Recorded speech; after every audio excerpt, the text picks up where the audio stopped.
Dubai ಅಂತಾರಾಷ್ಟ್ರೀಯ ವಿಮಾನ ನಿಲ್ದಾಣದ ಮೇಲೆ ಇರಾನ್ ದಾಳಿಯನ್ನ ಮಾಡಿದೆ. ದುಬೈನ ವಿಮಾನ ನಿಲ್ದಾಣದ ಮೇಲೆ ಕ್ಷಿಪಣಿ ಹಾಗೆ ಡ್ರೋನ್ಗಳನ್ನು ಬಳಸಿ ದಾಳಿಯನ್ನ ಮಾಡಲಾಗಿದೆ. ಆದರೆ ಕ್ಷಿಪಣಿ ಡ್ರೋನ್ ದಾಳಿಯನ್ನ ಏರ್ಪೋರ್ಟ್ನ ಈ ಘಟನೆಯಲ್ಲಿ 4 ಗಾಯಗೊಂಡಿದ್ದಾರೆ ಅಂತೇಳಿ ತಿಳಿದು ಬರ್ತಾ ಇದೆ. ಆದರೆ ದುಬೈ ಆಡಳಿತ ಹೇಳುವ ಪ್ರಕಾರ ಈ ಡ್ರೋನ್ ಹಾಗೆ ಕ್ಷಿಪಣಿಗಳನ್ನು ನಾವು ಹೊಡೆದುರುಳಿಸಿದ್ದೇವೆ, ಅದರ ಅವಶೇಷಗಳು ಮಾತ್ರ ಬಿದ್ದಿದ್ದು ಸಣ್ಣ ಪುಟ್ಟ ಹಾನಿಯಾಗಿದೆ ಅಂತ ಹೇಳಿರುವಂಥದ್ದು. ದುಬೈ ಏರ್ಪೋರ್ಟ್ ಮೇಲಿನ ದಾಳಿಯ ಬಳಿಕ ವಾಯು ಪ್ರದೇಶವನ್ನು ಕೆಲ ಕಾಲ ಬಂದ್ ಮಾಡಲಾಗಿತ್ತು. ವಿಮಾನಗಳು ಹಾರಾಟವನ್ನು ನಿಲ್ಲಿಸಿದ್ವು. ಸದ್ಯ ದುಬೈ ವಿಮಾನ ನಿಲ್ದಾಣದ ಮೇಲೆ ಏನು ದಾಳಿಯಾಗಿತ್ತು, ಆ ದಾಳಿಯಿಂದಾಗಿ ಲ್ಯಾಂಡಿಂಗಿಗೂ ಕೂಡ ತೊಂದರೆಯಾಗಿ ಕೆಲ ಕಾಲ ವಿಮಾನಗಳು ಆಕಾಶದಲ್ಲೇ ಸುತ್ತುವಂತಹ ಪರಿಸ್ಥಿತಿ ಕೂಡ ನಿರ್ಮಾಣ ಆಗಿತ್ತು. ಆದರೆ ಅಲ್ಲಿ ಬಿದ್ದಿದ್ದು ಡ್ರೋನು ಹಾಗೆ ಮಿಸೈಲ್ಗಳಲ್ಲ, ಕೇವಲ ಅದರ ಅವಶೇಷಗಳು ಅಂತೇಳಿ ದುಬೈ ಹೇಳಿದೆ. ಇನ್ನು ಈಗ ಮತ್ತೆ ಏರ್ಪೋರ್ಟ್ ಭಾಗಶಃ ಕಾರ್ಯಾಚರಣೆಯನ್ನು ಆರಂಭ ಮಾಡಿದೆ ಅಂತೇಳಿ ತಿಳಿದು ಬರ್ತಾ ಇದೆ. ಅಬುದಾಬಿಯ ಮೇಲೂ ಕೂಡ ದಾಳಿಯನ್ನು ಮಾಡಲಾಗಿತ್ತು. ಅಬುದಾಬಿ ಏರ್ಪೋರ್ಟ್ ಮೇಲೆ ಕಳೆದ ವಾರ, ಇದೀಗ ದುಬೈ ಏರ್ಪೋರ್ಟ್ನ ಮೇಲೂ ಕೂಡ ಅಟ್ಯಾಕ್ ಅನ್ನು ಮಾಡಲಾಗಿದೆ.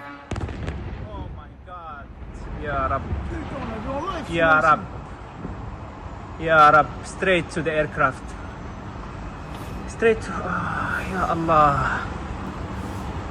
ದುಬೈ ಅಂತಾರಾಷ್ಟ್ರೀಯ ವಿಮಾನ ನಿಲ್ದಾಣದ ಮೇಲೆ ನಡೆಸಿರುವಂತಹ ದಾಳಿಯ ದೃಶ್ಯಗಳನ್ನು ಗಮನಿಸ್ತಾ ಇದ್ದೀರಾ. ಇರಾನ್ ನಡೆಸಿರುವಂತಹ ದಾಳಿ ತನ್ನ ಮಿಸೈಲ್ ಹಾಗೂ ಡ್ರೋನ್ಗಳನ್ನು ಬಳಸಿ ದಾಳಿಯನ್ನು ಮಾಡಿತ್ತು. ಆದರೆ ಇದನ್ನು ನಾವು ಇಂಟರ್ಸೆಪ್ಟ್ ಮಾಡಿದ್ವಿ, ಮಧ್ಯದಲ್ಲೇ ಹೊಡೆದಾಕಿದ್ದೇವೆ.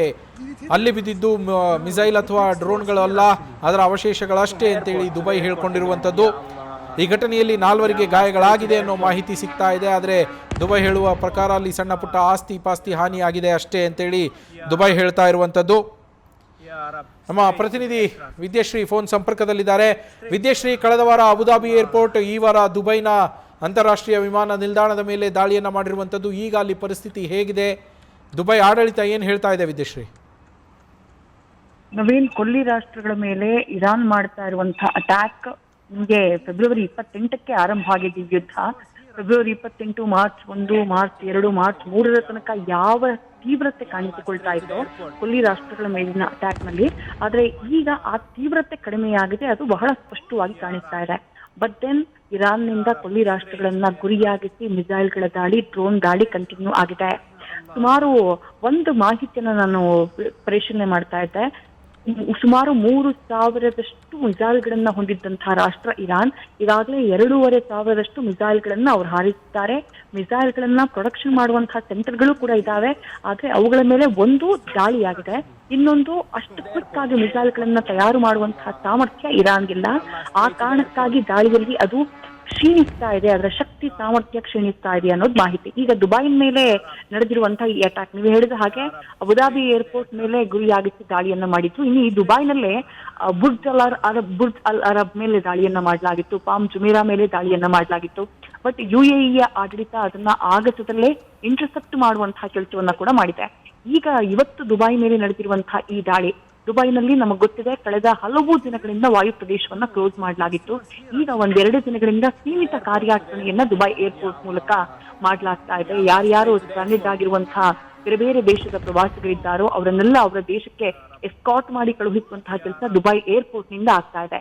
ಈ ಕಾರ್ಯಾಚರಣೆ ನಡೀತಾ ಇದ್ದಂತಹ ಸಂದರ್ಭದಲ್ಲಿ ಇವತ್ತು ಏಕಾಏಕಿ ಮಿಸೈಲ್ ಅಥವಾ ಡ್ರೋನ್, ಆ ಬಗ್ಗೆ ಇನ್ನೂ ಕೂಡ ಕ್ಲಾರಿಟಿ ಸಿಕ್ಕಿಲ್ಲ, ಅದು ಬಂದು ಏರ್ಪೋರ್ಟ್ ನ ಸಮೀಪದಲ್ಲೇ ಬಿದ್ದಿದೆ. ಬಟ್ ದುಬೈನ ಆಡಳಿತ UAE ಏನ್ ಹೇಳ್ತಾ ಇದೆ ಅಂತಂದ್ರೆ, ನಾವು ಅದನ್ನ ಆಗಸದಲ್ಲೇ ಇಂಟರ್ಸೆಪ್ಟ್ ಮಾಡಿದೀವಿ. ಇಂಟರ್ಸೆಪ್ಟ್ ಮಾಡಿದ ನಂತರ ಆ ಮಿಸೈಲ್ ಅಥವಾ ಡ್ರೋನ್ ನ ಡೆಬ್ರೀಸ್ ಏನಿರುತ್ತೆ, ಆ ಡೆಬ್ರೀಸ್ ಬಂದು ಬಿದ್ದಿರೋದು ಅಂತ ಅವರು ಹೇಳ್ಕೊಳ್ತಿದ್ದಾರೆ. ಬಟ್ ವಿಡಿಯೋದಲ್ಲಿ ಆ ಎಕ್ಸ್ಪ್ಲೋಷನ್ ಬಹಳ ಸ್ಪಷ್ಟವಾಗಿ ಕಾಣಿಸುತ್ತೆ. ಅದು ಬಂದು ಬೀಳ್ತಾ ಇದ್ದ ಹಾಗೆ ಎಕ್ಸ್ಪ್ಲೋಡ್ ಆಗೋದು ಆ ಸದ್ದಿನ ಸಮೇತ ನಮಗ್ ಕಾಣಿಸುತ್ತೆ. ಬಟ್ ಯಾವುದೇ ರೀತಿಯಾದಂತಹ ದೊಡ್ಡ ಮಟ್ಟದ ಪ್ರಾಣಹಾನಿ ಆಗಿಲ್ಲ, 4 ಜನ ಇಂಜೂರ್ಡ್ ಆಗಿದ್ದಾರೆ ಅನ್ನುವಂತ ಮಾಹಿತಿ ಇದೆ. ಈ ಘಟನೆಯ ನಂತರ ತಕ್ಷಣಕ್ಕೆ ಕಾರ್ಯಪ್ರವೃತ್ತರಾಗಿದೆ UAE ಹಾಗೆ ದುಬೈನ ಏರ್ಪೋರ್ಟ್. ಭಾಗಶಃ ಕಾರ್ಯಾಚರಣೆ ಆಲ್ರೆಡಿ ಆರಂಭ ಆಗಿದೆ. ಇನ್ನು ದುಬೈ ಅಂದ್ರೆ ಪ್ರಮುಖವಾಗಿ ಬರೋದು Emirates airlines. But Emirates airlines ನವರು ಸದ್ಯಕ್ಕೆ ತಮ್ಮ ಕಾರ್ಯಾಚರಣೆಯನ್ನ ಸ್ಥಗಿತಗೊಳಿಸಿದ್ದಾರೆ ಅನ್ನೋದು ಲಭ್ಯವಾಗ್ತಾ ಇರುವಂತಹ ಮಾಹಿತಿ. ದುಬೈನಲ್ಲಿ ಸಾಕಷ್ಟು ಜನ ಕನ್ನಡಿಗರು ಸಿಕ್ಕಾಕೊಂಡಿದ್ದಾರೆ. ಅದರಲ್ಲಿ ಕೆಲವು ಹಂತಗಳಲ್ಲಿ ಹಲವರನ್ನ ಕರ್ಕೊಂಡು ಬರುವಂತಹ ಪ್ರಯತ್ನ ಆಗಿದೆ, ಇನ್ನೂ ಹಲವರು ಸಿಕ್ಕಾಕೊಂಡಿದ್ದಾರೆ. ಜೊತೆಗೆ ಅಲ್ಲೇ ವಾಸ ಮಾಡ್ತಾ ಇರೋರು ಬಹಳಷ್ಟು ಜನ ಇದ್ದಾರೆ, ಅವರ ಸೇಫ್ಟಿಯ ಬಗ್ಗೆ ಆತಂಕ ಇದೆ. ಈಗ ದುಬೈ ಏರ್ಪೋರ್ಟ್ ಮೇಲೆ ಈಗ ಇಷ್ಟು ದಿನಗಳ ನಂತರ ಮತ್ತೆ ನಡೆದಿರುವಂತಹ ಅಟ್ಯಾಕ್ ಎಲ್ಲೋ ಒಂದ್ ಕಡೆ ಇನ್ನೂ ಆತಂಕ, ಕಳವಳ ಕೊಲ್ಲಿ ರಾಷ್ಟ್ರಗಳಿಗೆ ಕಾಡ್ತಿದ್ಯಾ ಅನ್ನುವಂತಹ ಪ್ರಶ್ನೆಯನ್ನ ಮೂಡಿಸ್ತಾ ಇದೆ Naveen. Thank you Vidyashree. Straight to the aircraft. News first ನಿರ್ಭೀತಿಯಿಂದ ನಿಮ್ಮ ಪರವಾಗಿ.